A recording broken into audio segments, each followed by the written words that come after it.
again to Public Perspective. I'm your host, Kevin McDermott, and we have the great fortune here of being at the Roberts Armory with founder and our host for the day, Chuck Roberts. Chuck, it's good to see you again. Good to see you. Good to see you on your home turf here as well. Well, thank you. So we're standing here on a Higgins boat that was used in World War II that you have restored to its original glory. So tell us a little bit about this boat. What are we standing on? What was it used for? This boat was manufactured in 1943 at the Higgins boat plant in New Orleans, and then it was given to the Marine Corps out at Camp Pendleton in California, and it was used as a training boat. And at the end of the war, this particular boat was a training boat. And so consequently it was never sent overseas, and that's why it's still intact. Mm-hmm. And then it was used after the war for training and then given to the city of Los Angeles, who used it for a boat to put in herbicide in their large reservoirs up at Independence Pass. And after a while they got more modern boats. They put this one out in the desert for about 40 years. Where you'd expect to find a boat, out in the middle of the desert. That's right. It's sort of a dichotomy.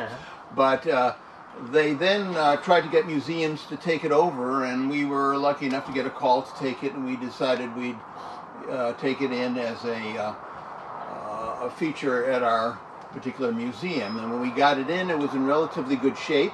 But you had to do quite a bit of restoration on it as well, Yes, right? we did. The hull was in good shape, but the rest of the decking had to be replaced. The floor, the side, the combing boards all had to be replaced. And I should point out that this boat is largely wood. There's a little bit of metal here, but this is essentially a wooden boat. Correct? That is correct. It's all wood except for the ramp and the engine. Mm-hmm. And the engine started after a few minor maintenance items, but the transmission was sort of shot, so we fixed that. The propeller shaft was bent, and we fixed that, and lo and behold, we said, you know, we could probably sail this thing, and we did. So this boat has actually been on the water. Yes, it has. And has been driven out on the water. Correct. And came back in one piece. Absolutely.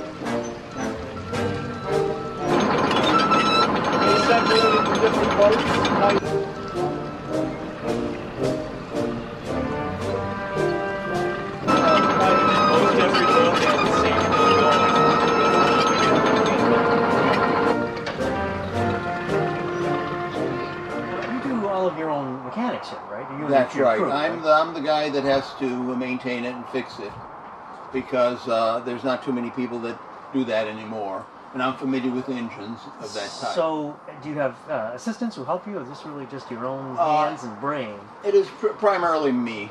Yeah. I'm the guy that does it.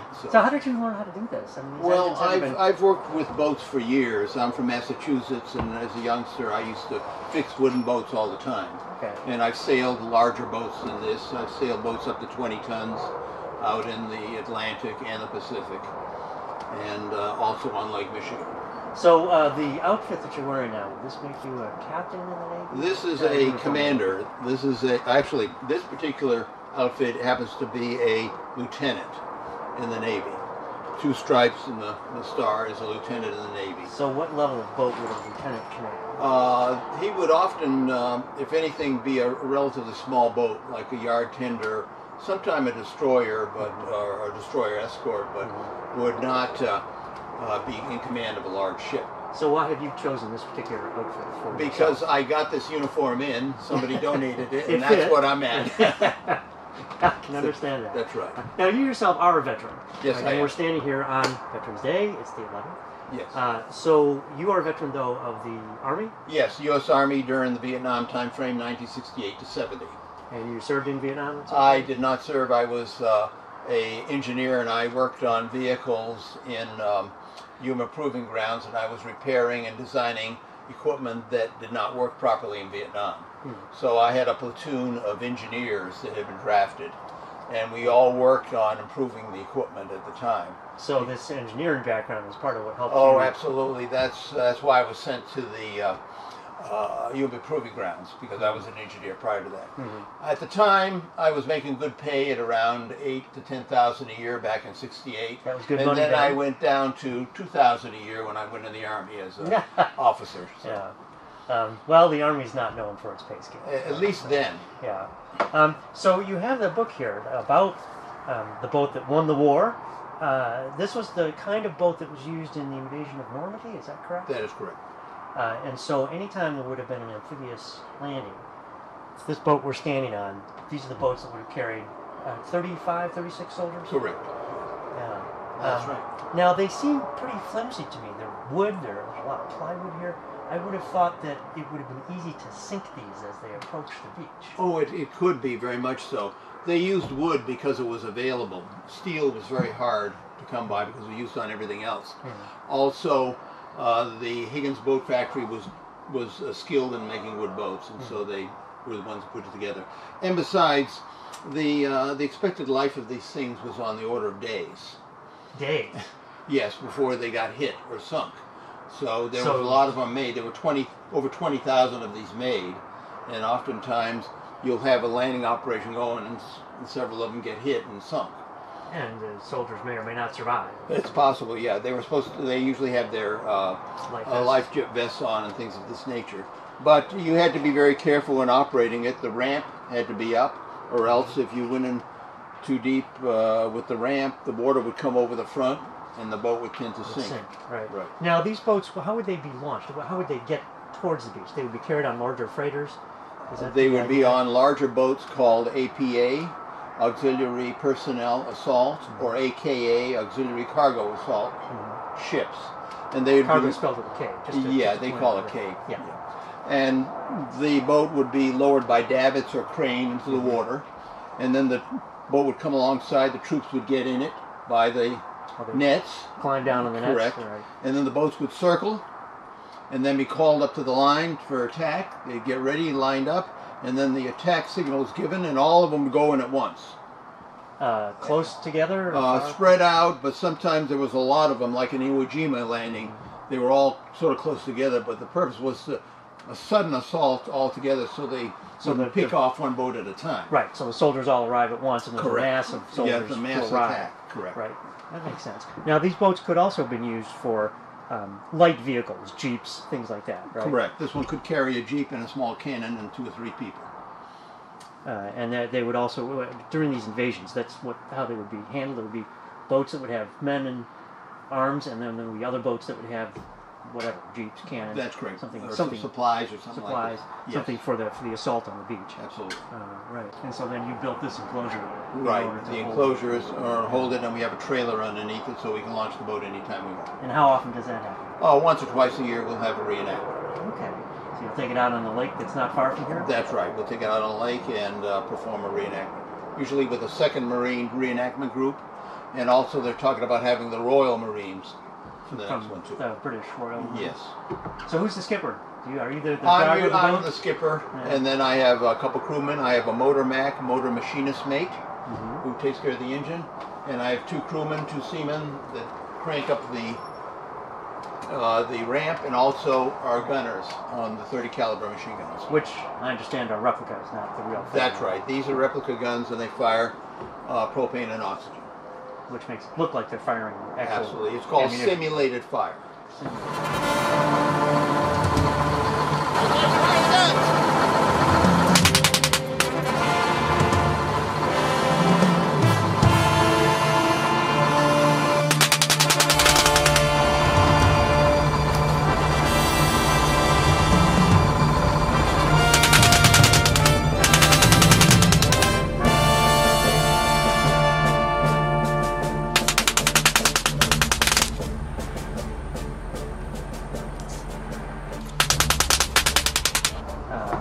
Pretty remarkable. When did this all take place? When did you get this boat? We got this about 3 or 4 years ago, and when we got it, I tried to find a book on how to fix it up. And I couldn't find a thing about the boat, hardly. There was no information available. Not even on the internet. It seems to have information about everything. I started looking, and I just couldn't find all the details. So finally, after scraping together material on the internet and from friends that I've run across that had old manuals and things of this nature, my own research, I ended up with a pile of information about the boat, which resulted in this book. A book. And all that has been condensed into the detailed analysis of the Higgins boat. And it shows you how it's made, how it operates, what it was used for, and its history behind its development. Now, you've titled the book, The Boat That Won the War. Would we have won even without this boat? Well, that's a quotation from General Eisenhower. Okay. He came to the Higgins plant and saw the boat and said, "This is the boat that won the war." Well, you can't pick a better source than that. That's a quotation from the general. Yeah. Well, on that note, let's go inside and see some more of the amazing collection that you have Okay. here at the We'll Armory. do. Sure. Okay, Robert's Armory World War II Museum is now open for Veterans Day celebration. This is November 11th, 2017. We're open from 1 to 4 p.m. and we expect quite a crowd to come through and visit all the vehicles. The display emphasizes what was happening during World War II. It is a restoration of many World War II vehicles and artifacts. There are several displays of memorabilia from that time frame, the home front, and other activities that were performed during World War II. This is our way of honoring the veterans who have served and given the ultimate sacrifice in protection of our country. And we have several photographs of veterans that were here during World War II and have passed away. Also, we have newspaper clippings from 1945 showing all the veterans that had served in the city of Rochelle at that time. I'm standing now on the balcony with a bird's eye view of the entire museum. And what a sight it is. For one thing, I can see the replicas of the model airplanes from the war and look down and count the vehicles and see what an astonishing collection this is. And we haven't even had time to look at all the display cases around the walls and the edges of the museum. They contain model tanks, uniforms, paraphernalia from the war. In fact, there was even a piece of a brick from Hitler's home that's on display. Truly remarkable view, remarkable scene, and a remarkable bit of effort from just one person to collect all of this material, to keep it running, and to be able to preserve this for people who need to see, just want to see, what it was like in this pivotal period of American history. And as I look across all of this war material, I can't help but think of all the veterans who participated in this war, and all the wars that the United States has fought. And in fact, veterans not only of our own country, veterans around the world who have fought for the values that we all hold dear. And I want to say on this Veterans Day, thank you to all the vets who have served so admirably. And as we look particularly at this World War II collection of gear and material and vehicles, it's easy to forget that war ended more than half a century ago. It's easy to forget what people went through in order to bring us the society we have today. So on this Veterans Day, I'm proud to be here and look at all of this equipment here and be able to thank all of our veterans. Thank you for your service to the country. So we're here again with Chuck Roberts inside the Roberts Armory. What a sight to behold. Actually, before we could look at the military gear, I did want to ask you about the organ here. Yes. This is here for what reason? Oh, we sometimes will have the legacy singers out here, and we have a person who plays, and there'll be some groups out here that actually mimic the Andrews sisters. Ah. And so they'll be singing too. So I missed that. I didn't get here on a day. Oh, well, they didn't have any today, but sometimes we do. We should point out that today it's open to the public, so there are people walking around besides us. Correct. And as I look around, this is just chock full. It doesn't look to me that you could fit anything more in here other than what's already here. I'm sure you would find a way if there were something that you really want. It's packed full. Now, I understand that everything here is fully operable. This all runs. Everything runs except the cannons. The cannons are simulated fire, and they're not supposed to be a destructive device or actually work. But the vehicles that drive the cannons, they're all drivable. Correct. Right? Everything runs. Everything runs as far as the automotive aspect of it. And you, in fact, are responsible for making all this stuff run. Is that correct? That's right. It's one of my hobbies that I work on in the evenings. I have to do the maintenance and keep them working properly. In the evenings? Yes. It's a hobby. Correct. Yeah. So how did you get started? This is such a collection. And you've built this all by yourself, right? That's correct. I started with a half-track about 25 years ago, and then that started from then on.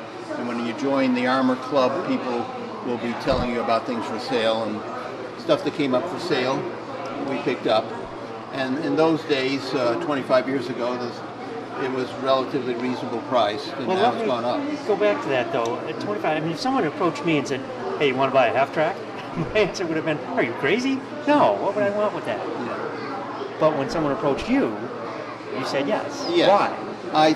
Because I was born during World War II, and I was familiar with those vehicles, and I liked the design and liked the history behind it and wanted to preserve it.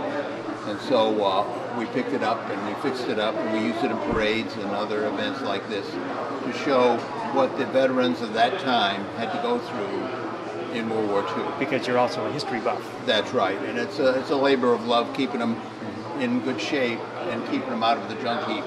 Now, you mentioned that when you got that first half-track, you made a promise to your wife. Is that not correct? That's right. I told her that was the only vehicle I was going to get. Uh-huh. So, unfortunately, that and you're still married. Yes, that promise didn't work out too good. Yeah, right. Does she help out? Does she help you maintain? Or? Oh, she does, yeah. I always tell people that I get a grant to maintain this material. And everybody perks up and they say, oh, where do you get the grant? I say I get a grant from my wife. Every morning. Right? Correct. Yes. Hi, Lydia. I'm Kevin McDermott. Here on behalf of my show, Public Perspective. So, Lydia, you're married to Chuck Roberts. Yes, indeed.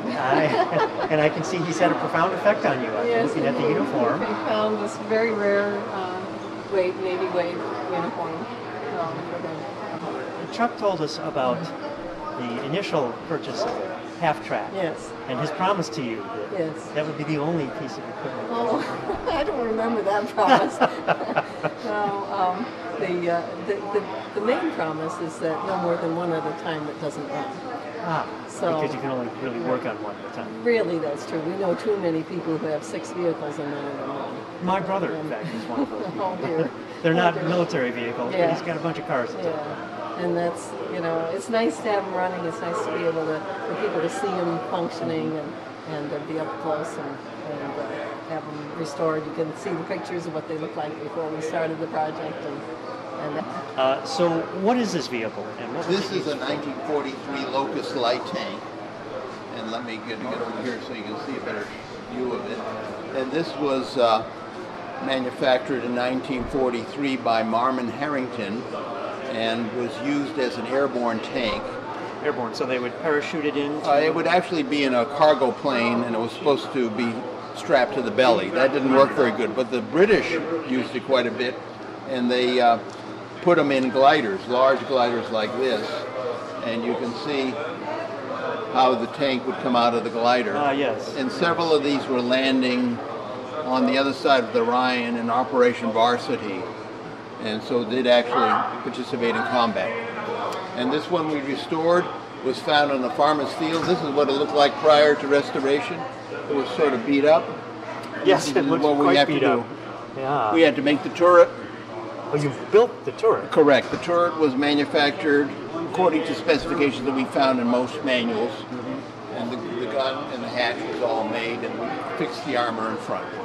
So how is it that you fund all of this operation?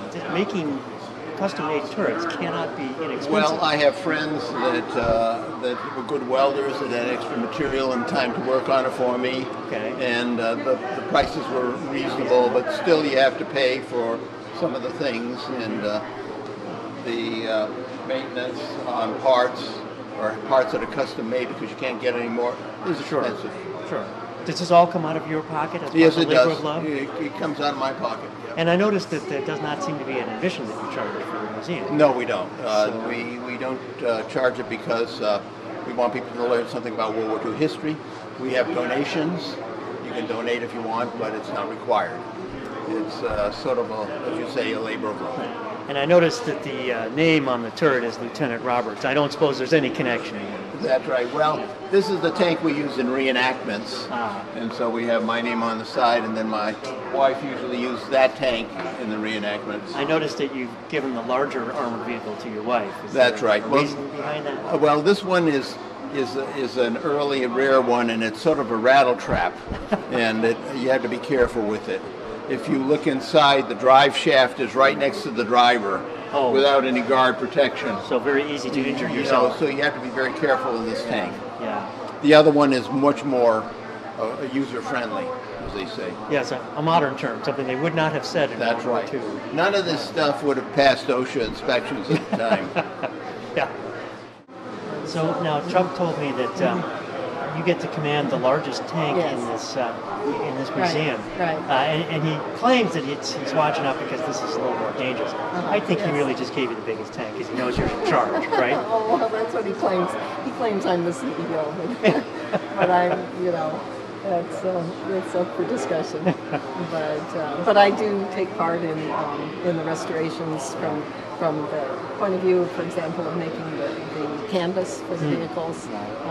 Another gift was a half horsepower sewing machine with a belt drive, so I can go through 6 layers of canvas without any trouble. And you actually do this yourself? You run the machine and make this? I make the canvas myself. And you guys both have jobs, right? I mean, Yes. You actually do this part-time. Right. It's just a hobby.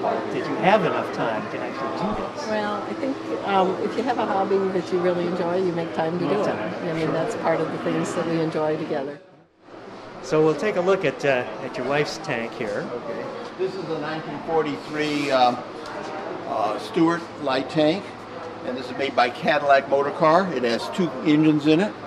It has rubber tracks and weighs 16 tons, but is still called a light tank. Light tank. What would have been a heavy tank? A heavy tank would have been something on the order of 50 to 60 tons, which the U.S. did not have. They had the Sherman, which was 32 tons. It was a medium tank. Only at the end of the war did they have the M26 Pershing, which was up around 50 tons. But the Germans had the Panzer division. Oh yes, they had the Panthers, and the Tigers were much heavier tanks. And that was part of why they were so successful in the initial stages of World War II. That's right. Their armor, exactly, and their tactics. These things were lighter and more vulnerable, but they were faster, and the tactics and the amount of tanks that were provided eventually won out. In other words, we had more tanks than they could knock out. Because we had greater manufacturing capability here in the States. Right. And afterwards. So did you have an interest in this before Chuck roped you in? Or? Not really, no. But I thought history was boring in high school. And because it was mostly names and dates, memorizing. And I like biographies. I would be happy to read a story about something historic, but we never got that. So our hope with when children and young people come here is for them to start be able to see World War II up close and be able to connect to it and be inspired to read more about it and learn more about the history instead of just thinking history's boring and all. And that's the purpose of reenacting as well. Yes, it is. Very it's really much so. It's history. Yeah. It's recreating history, and it's not. It by necessity it can't be actually 100% accurate. But the uniforms can be accurate. The settings can simulate a real war, a real battle. And we have here classic Cadillac. This is a 1939 Cadillac sedan. This is the type used by General Patton, and it was the kind that he had his accident in, and he died unfortunately about a week later. And this is a typical staff car that you'd see for the higher-up generals. And how did you obtain this particular vehicle? The museum in Vincennes, Indiana, called us up and asked if we wanted it. And we said, yeah, we could use it. And did they know that this was significant because it's the same car? They knew that, but they just didn't have enough room for it. Gotcha. And it was in storage all the time. Wow, how cool. Yeah. I was telling one of your staffers that, now that I've been here once, I got urging from Jeff here for forever to come out and see it. Oh, yeah. And it's like, yeah, I'll get there, I'll get there. Now that I've been here, and I see what it's like, I just feel I have to bring everyone I know to come out and see it. Yeah. How often are you open? We're only open 3 times a year. 3 times a year. So Veterans Day, Memorial Day, and then the town of Rochelle has their Heritage Days in August. That's to the public. There are private opportunities. Yeah. Well, that certainly is true. We have a soft spot for veterans. I can imagine. If they're visiting, especially World War II veterans, if we're available, we're happy to open up for them. And the same thing for Boy Scouts and car clubs and church groups and anyone who has a specific interest. We try to coordinate a date that we can all work out. So. Yeah. Well, it's great to see, and it's good that you do open to the public. If you really want to experience something, come out when they put the boat in the water next spring. Yeah. Well, actually, what I really need to do, too, is go see one of the reenactments. Yeah, well, I've been inviting you for years. I know. But now that I have kind of gotten a better feel for it, it makes more sense to me. So, and especially seeing some video here. How much maintenance does it take to keep all of this stuff running? Because I want to point out that all of this stuff, everything here runs. Yes. And you take this out regularly, several times a year for reenactments, correct? Correct. So what level of effort does it take to keep all of this stuff running? Well, usually I start in January and start with this tank, start doing the tune-ups and check out everything to make sure everything's fine. Always start with your wife's car first. Yes. Right? Yeah. And then I start working to the next one and to the next one until finally by April or May I've gone through most of them and they seem to be running properly. And then they go out on the reenactments, and I keep checking and keep an eye on it and make sure it's done properly. They just put them in the vehicles and built the vehicle around it, as far as I can tell. And I bet if someone asked you 25 years ago whether you would know all this about these vehicles, you would have thought they were crazy. Right. And now it's just at the top of your mind. When you live with them and work with them, and you just find out more about them, and if somebody asks a question I don't know, I try to find the answer. I can't imagine there are too many questions you don't know the answer to yet at this point. There's a fair. There's still some? There's still a fair. Especially when it comes to things like how far, the ballistics, how far a certain gun can fire, or especially things like the pack howitzer, because that doesn't shoot in a straight line. So, it does not shoot in a straight line? No. That would seem to be a real disadvantage. Well, you have a spotter. Oh, you mean it lobs? arcs? It basically lobs it, right. I was thinking it wavered from side to side. No, I'm thinking, that would be a real disadvantage in a weapon. X dimension. Yes. But so you have to have a spotter who's telling you how close you're getting to your objective. Change the elevation. Right. So I'm not much of an expert on the ballistics and those things, but I'm sure you know more than I do at this point. I don't know. Trust me, it's true. So, well, Lydia, thank you so much. I really appreciate taking the time. So, and really, my hat is off to both you and Chuck for doing this. So, thank you. It's definitely a labor of love, and I can definitely enjoy sharing it with people. So. Well, thank you so much. Thank you. Appreciate that. So, are you going to expand at any point? It's hard for me to believe you could fit more in here. If someone comes by with another tank, what would you do? Oh, well, what we do is shuffle things around. We have another couple sheds full of vehicles, and we sort of shuffle them around. I got you. Sort of like the Art Institute of Chicago, where 90% of the collection is hidden because they can't display it all. Exactly. That's the way it is in the museum in Washington, the Aerospace Museum. They have a lot of stuff in storage, and they move it around. So, who will take over for you at some point? I don't know.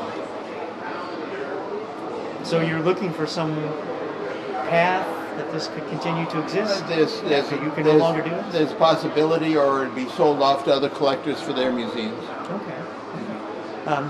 Seems like quite a collection. Mr. You said it's 25 years worth of material here. Right. Well, I just want to thank you, Chuck. Sure. It's been so... it's been amazing to look at all this stuff. Well, thank you very much. I'm glad you came down. Yeah, thanks. And thank you for watching Public Perspective once again. I'm your host, Kevin McDermott. We've been visiting with Chuck Roberts at the Roberts Armory. Until next time, thank you and good night.